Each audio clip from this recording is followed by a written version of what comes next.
যখন 1857 খ্রিস্টাব্দের পরে ব্রিটিশ এই ধরনের শিক্ষা ব্যবস্থা চালু করলো, তখন কাসেম নানুতুবি রহমতুল্লাহ আলাই, মৌলানা রফিউদ্দিন রহমতুল্লাহ আলাই, মৌলানা আবিদ হুসাইন রহমতুল্লাহ আলাই সহ ওই যুগের বড় বড় উলামায়ে কেরাম তারা কওমি মাদ্রাসা চালু করলেন। এবং কওমি মাদ্রাসা চালু করার সময় তারা এই প্রত্যয় ব্যক্ত করলেন যে এই মাদ্রাসায় পণ্যওয়ালা মানুষগুলো যদি শরীর আর বর্ণের দিক থেকে ভারত উপমহাদেশে থেকে যাবে, তবে আমরা সবুজ গম্বুজের নিচে শায়িত রাসূল করিম সাল্লাল্লাহু আলাইহি ওয়াসাল্লামের চিন্তা চেতনার কিছু কর্মী বাহিনী তৈরি করার জন্য এই কওমি মাদ্রাসা প্রতিষ্ঠা করতেছে। মুআজ্জাজ হাজরিন, কি ছিল আসলে এই কওমি মাদ্রাসা প্রতিষ্ঠার মূল উদ্দেশ্য? কি ছিল? কাসেম নানুতুবি রহমতুল্লাহ আলাই ওনার জীবনে অনেকেই লেখছেন। মৌলানা মুনাজ্জার আহসান গিলানী রহমতুল্লাহ আলাই, যিনি দারুল দেওবন্দের ঐতিহাসিক এক ছাত্র ছিলেন, মৌলানা মুনাজ্জার আহসান গিলানী রহমতুল্লাহ আলাই, যারা এখানে বিশেষ করে উপরের দিকে ছাত্র, যারা উপরের দিকে ছাত্র অথবা উলামায়ে কেরাম আছেন, তাদেরকে আমি মৌলানা মুনাজ্জার আহসান গিলানী রহমতুল্লাহ আলাই দারুল দেওবন্দে 2 বছর লেখাপড়া করছিলেন।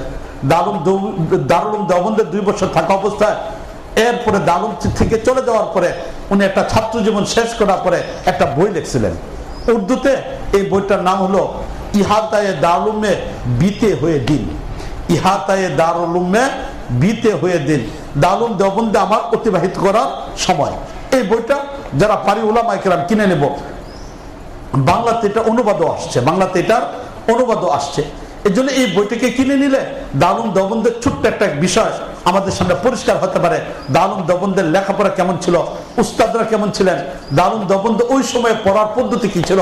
এবং 160 পৃষ্ঠার বইয়ের 100 পৃষ্ঠা পর্যন্ত শুধু আনোয়ার শাহ কাশ্মীরি রহমতুল্লাহ আলাইহির ব্যাপারে আলোচনা করছেন। তো যাই হোক, মৌলানা মুনাজ্জার আহসান গিলানী রহমতুল্লাহ আলাই কাসেম নানুতুবি রহমতুল্লাহ আলাইহির জীবনের উপর একটা বই লিখছেন, সাওয়ানিকে কাসেম। 3 খণ্ডের মধ্যে বইটা বের করা হয়েছে। সাওয়ানিকে কাসেমের 3 নম্বর খণ্ডের ভিতরে কাসেম নানুতুবি রহমতুল্লাহ আলাইকে জিজ্ঞেস করা হয়েছিল, যারা দারুল দেওবন্দ প্রতিষ্ঠা করছিলেন, ব্রিটিশরা যখন এই দেশ থেকে মুসলমানদেরকে রাষ্ট্রীয় ক্ষমতা থেকে সরায় দেয়, ব্রিটিশদের এই দেশে আগমন হলো 1400 খ্রিস্টাব্দে। পুরা এই ভারত উপমহাদেশে ব্রিটিশদের খ্রিস্টানদের আগমন হলো 1400 খ্রিস্টাব্দে। 1500 খ্রিস্টাব্দ পর্যন্ত ব্রিটিশদের সহ বিভিন্ন খ্রিস্টানরা এই দেশে কাজ করার চেষ্টা করছে।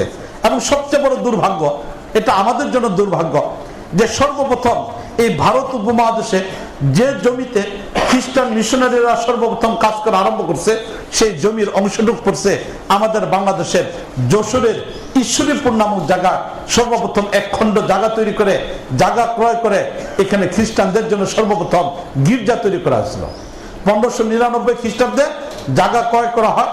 1600 খ্রিস্টাব্দের 1 জানুয়ারিতে ভারত উপমহাদেশের সর্বপ্রথম মিশনারিদের গির্জা তৈরি করা হয়েছে যশোরের ঈশ্বরীপুর নামক জায়গা। ওই সময় থেকে নিয়ে ষড়যন্ত্র চলতে চলতে 1805 খ্রিস্টাব্দে দিল্লির লাল কিল্লা দখল করার মাধ্যমে মুসলমানদেরকে রাষ্ট্রীয় ক্ষমতা থেকে শেষ করে দেওয়া হয়।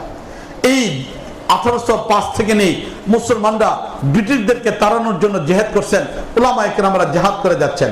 1808-এ জিহাদ হলো, 1817-তে জিহাদ হলো, 1818-তে জিহাদ হলো, 1833-এ জিহাদ হলো, 1857-তে জিহাদ হলো।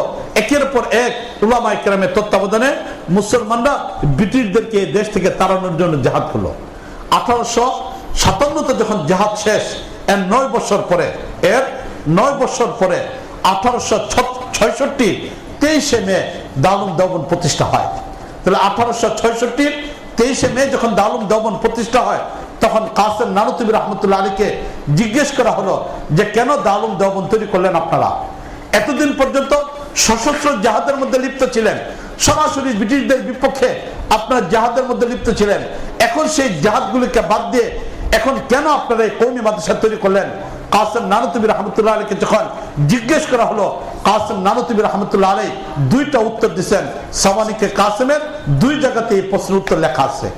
এক জায়গায় কাসেম নানুতুবি রহমতুল্লাহ আলাইকে যখন জিজ্ঞেস করা হলো, তখন কাসেম নানুতুবি রহমতুল্লাহ বললেন যে 1805 থেকে নিয়ে 1857 পর্যন্ত আমরা যুদ্ধের ময়দানে ব্রিটিশদের বিপক্ষে সময় ব্যয় করছি।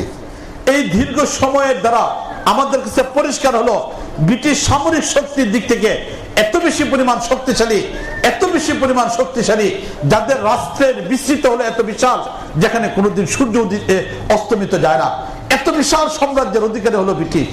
এই ব্রিটিশদের বিপক্ষে সশস্ত্র সংগ্রামের মাধ্যমে স্বাধীনতা অর্জন করা সম্ভব না, এই ব্রিটিশদের বিপক্ষে আন্দোলনের মাধ্যমে দেশ স্বাধীন করা সম্ভব না। এই জন্য নতুন একটা কর্মী বাহিনী তৈরি করতে চাই আমরা। কাসেম নানুতুবি রহমতুল্লাহ বলতেছেন, ব্রিটিশদেরকে এই দেশ থেকে তাড়ানোর জন্য এবং ইসলামকে টিকিয়ে রাখার জন্য নতুন করে একটা কর্মী বাহিনী আমরা তৈরি করতে চাই। আর কর্মী বাহিনী যেখানে থাকবে এমন একটা ক্যান্টনমেন্ট আমাদের দরকার। এই জন্য আমরা একটা ক্যান্টনমেন্ট তৈরি করলাম, এই ক্যান্টনমেন্টে ফৌজে মুহাম্মদী তৈরি করা হবে। রাসূল করিম সাল্লাল্লাহু আলাইহি ওয়াসাল্লামের চিন্তা চেতনার অধিকারী কিছু সৈনিক তৈরি করা হবে, তবে ব্রিটিশদের হাতে যেন ধরা পড়ে না যায়। এই জন্য এলেমের চাদরের দ্বারা সেই ক্যান্টনমেন্টকে আমরা ঢেকে দিলাম, তারই নাম হলো কওমি মাদ্রাসা। তাহলে কওমি মাদ্রাসা এটা ভিন্ন কোনো বস্তু না। কওমি মাদ্রাসা হলো একটা ক্যান্টনমেন্ট, যেমন আমার বাংলাদেশের ক্যান্টনমেন্ট আছে যেখানে বাংলাদেশের সেনাবাহিনীরা বসবাস করে, ঠিক ফৌজে মুহাম্মদী তৈরি করার জন্য, মুহাম্মদ সাল্লাল্লাহু আলাইহি ওয়াসাল্লামের সেনাবাহিনী তৈরি করার জন্য আমাদের এই কওমি মাদ্রাসাগুলো হলো একটা ক্যান্টনমেন্ট। আর এখানে আমরা যারা ছাত্র হিসেবে আছি এরা হলো সেই সৈনিক, তারা হলো সৈনিক। আর এইটা যেন কারো কাছে ধরা পড়ে না যায়, এই জন্য এলেমের চাদরের দ্বারা এই ক্যান্টনমেন্টকে ঢেকে দেওয়া হয়েছে। মুআজ্জাজ হাজরিন, তাহলে চিন্তা করে দেখেন কাসেম নানুতুবি রহমতুল্লাহ আলাইহির অভিমতটা কি? কাসেম নানুতুবি রহমতুল্লাহ আলাইহির অভিমত হলো যে এটা একটা বিশেষ লক্ষ্যকে সামনে রেখে তৈরি করা হয়েছে। এটাকে বিশেষ, ওই চেয়ারটা দিয়ে দেন, যে তাহলে ফৌজে মুহাম্মদীকে তৈরি করার জন্য এই প্রতিষ্ঠান তৈরি করা হয়েছে। সাওয়ানিকে কাসেমের আরেক জায়গায় কথা উল্লেখ রয়ে গেছে, কাসেম নানুতুবি রহমতুল্লাহ আলাইহিকে যখন জিজ্ঞেস করা হলো কেন আপনারা এখানে তৈরি করতে কওমি মাদ্রাসা তৈরি করলেন, কাসেম নানুতুবি রহমতুল্লাহ আলাইহি তখন উত্তর দিলেন এই কথা যে 1857 খ্রিস্টাব্দে যখন ব্রিটিশদের বিপক্ষে মুসলমানরা যুদ্ধ করলো, একদিক থেকে সিপাহী বিপ্লব হলো, আরেক দিকে উলামায়ে কেরাম আন্দোলন করলেন, শেষ পর্যন্ত এই মুসলমানদের পরাজিত হয়ে গেল। এই পরাজিত হওয়ার পরে এখন ব্রিটিশ সরকার চিন্তার মধ্যে পড়ে গেল যে একের পর এক মুসলমানরা ব্রিটিশদেরকে কেন মেনে নিচ্ছে না, খ্রিস্টান শক্তিকে কেন মেনে নিচ্ছে না, এই বিষয়টার উপর তারা চিন্তার মধ্যে পড়ে গেল। এই চিন্তার মধ্যে পড়ে যাওয়ার পরে 1857 খ্রিস্টাব্দে তৎকালীন যুগে ব্রিটেনের সবচেয়ে ঐতিহাসিক ব্যক্তি যিনি উইলিয়াম হান্টারকে পাঠিয়ে দেওয়া হলো।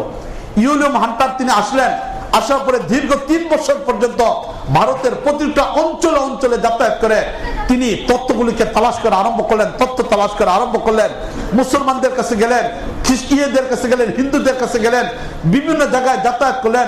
যাতায়াত করার পরে উইলিয়াম হান্টার তখন একটা রিপোর্ট পেশ করলেন দীর্ঘ 3 বছর পরে। তখন তিনি বললেন এই কথা যে যদি মুসলমানদেরকে নিয়ন্ত্রণ করা যায় তাহলে এর জন্য সবচেয়ে বড় পদ্ধতি হলো এই দেশে নতুন করে একটা আধুনিক শিক্ষা ব্যবস্থা চালু রাখতে হবে এবং মুসলমানদেরকে ধর্মীয় শিক্ষা থেকে দূরে রাখতে হবে। তখন উইলিয়াম হান্টারের সেই রিপোর্টের উপর ভিত্তি করে জাগতিক শিক্ষা সম্মিলিত একটা প্রতিষ্ঠান তৈরি করা হলো, যেটা আজকে আমাদের দেশে আধুনিক শিক্ষা হিসেবে পরিচিত রয়ে গেছে, জেনারেল শিক্ষা হিসেবে রয়ে গেছে। এর মূল উদ্দেশ্য জাগতিক শিক্ষা। অনেক জায়গায় আমাদের আছে উলামায়ে কেরাম মাদ্রাসা তৈরি করেন, এখানে এসে লেখেন আধুনিক শিক্ষা ও ইসলামী শিক্ষার সমন্বয় শিক্ষা ব্যবস্থা। আধুনিক শিক্ষাটাকে ইসলামী শিক্ষার বিপরীত নিয়ে আসছেন, এটা ভুল। ইসলামী হলো সর্বোচ্চ পর্যায়ে আধুনিক শিক্ষা, সুতরাং ইসলামের বিপক্ষে অন্য কোন বস্তু আধুনিক শিক্ষা হতে পারে না। বর্তমান প্রচলিত স্কুল কলেজ যেটা, এটা হলো জাগতিক শিক্ষা, এখানে যা শেখানো হয় জগৎ চলার জন্য শেখানো হয়। এখানে ইঞ্জিনিয়ার তৈরি করা হয়, যে ইঞ্জিনিয়ারের দৌড় হলো এই জগৎ পর্যন্ত। এখানে ডাক্তার তৈরি করা হয়, যার দৌড় হলো মাটির উপরে শুধুমাত্র জীবদ্দশা পর্যন্ত কাজ, জাগতিক বস্তু তাকে শিক্ষা দেওয়া হয়। এখানে যা তৈরি করা হয় সব জাগতিক শিক্ষা দিয়ে জাগতিক প্রয়োজন পূরণ করার জন্য তৈরি করা হয়। এখানে ধর্মীয় কোনো বস্তু এখানে নাই। এজন্য ইসলাম এটা সবচেয়ে এবং সর্বাধুনিক আধুনিক শিক্ষা, এর বিপরীত কোনো বস্তু হতে পারে না। তাই কেউ যদি এই ধরনের কোনো প্রতিষ্ঠান করতে চায় সেখানে লিখবে জাগতিক শিক্ষা ও ইসলামী শিক্ষার সমন্বয়। আধুনিক শিক্ষা এটা হলো ইসলামী শিক্ষা। মুআজ্জাজ হাজরিন, এরপরে তখন ব্রিটিশ সরকার উইলিয়াম হান্টারের রিপোর্টের উপরে একটা শিক্ষা প্রতিষ্ঠান চালু করতে চাইল এবং এই শিক্ষা প্রতিষ্ঠান চালু করার সময় তখন কলিকাতা এটি ছিল পুরো ভারতের মূল কেন্দ্র। সেই কলিকাতার যিনি গভর্নর ছিলেন, এই কলিকাতার গভর্নর তার মাধ্যমে একটা চিঠি ব্রিটিশ রানীর কাছে পাঠালেন। সেই চিঠির মধ্যে এই কথাটা লেখা আছে যে আমরা ভারত উপমহাদেশে এমন একটা শিক্ষা ব্যবস্থা চালু করতে যাই যে শিক্ষিত মানুষগুলো চিন্তা চেতনার দিক থেকে তারা সম্পূর্ণ ব্রিটিশদের মতো হয়ে যাবে, রং আর বর্ণের দিক থেকে ভারত উপমহাদেশের মানুষের মতো থেকে যাবে। যখন 1857 খ্রিস্টাব্দের পরে ব্রিটিশ এই ধরনের শিক্ষা ব্যবস্থা চালু করলো, তখন কাসেম নানুতুবি রহমতুল্লাহ আলাই, মৌলানা রফিউদ্দিন রহমতুল্লাহ আলাই, মৌলানা আবিদ হুসাইন রহমতুল্লাহ আলাই সহ ওই যুগের বড় বড় উলামায়ে কেরাম তারা কওমি মাদ্রাসা চালু করলেন। এবং কওমি মাদ্রাসা চালু করার সময় তারা এই প্রত্যয় ব্যক্ত করলেন যে এই মাদ্রাসায় পড়নেওয়ালা মানুষগুলো যদি শরীর আর বর্ণের দিক থেকে ভারত উপমহাদেশে থেকে যাবে, তবে আমরা সবুজ গম্বুজের নিচে শায়িত রাসূল করিম সাল্লাল্লাহু আলাইহি ওয়াসাল্লামের চিন্তা চেতনার কিছু কর্মী বাহিনী তৈরি করার জন্য এই কওমি মাদ্রাসা প্রতিষ্ঠা করতেছে। তাহলে এই কওমি মাদ্রাসা নিছক কোনো প্রতিষ্ঠান নয়, এটা শুধু বিল্ডিং এর নাম নয়, এটা শুধুমাত্র কিছু কিতাব বছরের পর বছর কিছু কিতাব পড়ায় দেওয়া হবে, এক জামাতের কিছু কিতাব রাখা হবে, উস্তাদ পড়াইবেন, শুরু থেকে নিয়ে শুরু হবে, শাওয়াল থেকে শুরু হবে, রজবে গিয়ে শেষ হবে, শুধু কিতাবের পৃষ্ঠা উল্টানো হবে। এই পৃষ্ঠা উল্টে উল্টে বছর শেষ করে সিলেবাস শেষ করার নাম, এটার নাম কওমি মাদ্রাসা নয়। এক জামাত অতিক্রম করে উপরে আরেকটা জামাতে ছাত্র যা ভর্তি হবে, আগের বছরের ছাত্র পরের বছর নতুন একটা জামাতে গিয়ে ভর্তি হবে, এই ধরনের ছাত্রদেরকে শুধু একটা পর্যায়ক্রমে পৌঁছানোর নাম কওমি মাদ্রাসা নয়, বরং কওমি মাদ্রাসা হলো রাসূল করিম সাল্লাল্লাহু আলাইহি ওয়াসাল্লামের চিন্তা চেতনার অধিকারী কিছু ব্যক্তিকে তৈরি করা, রাসূল করিমের ফিকিরকে নিয়ে যারা এই গোটা দুনিয়াতে বিচরণ করবে এমন কিছু মানুষগুলিকে তৈরি করার জন্য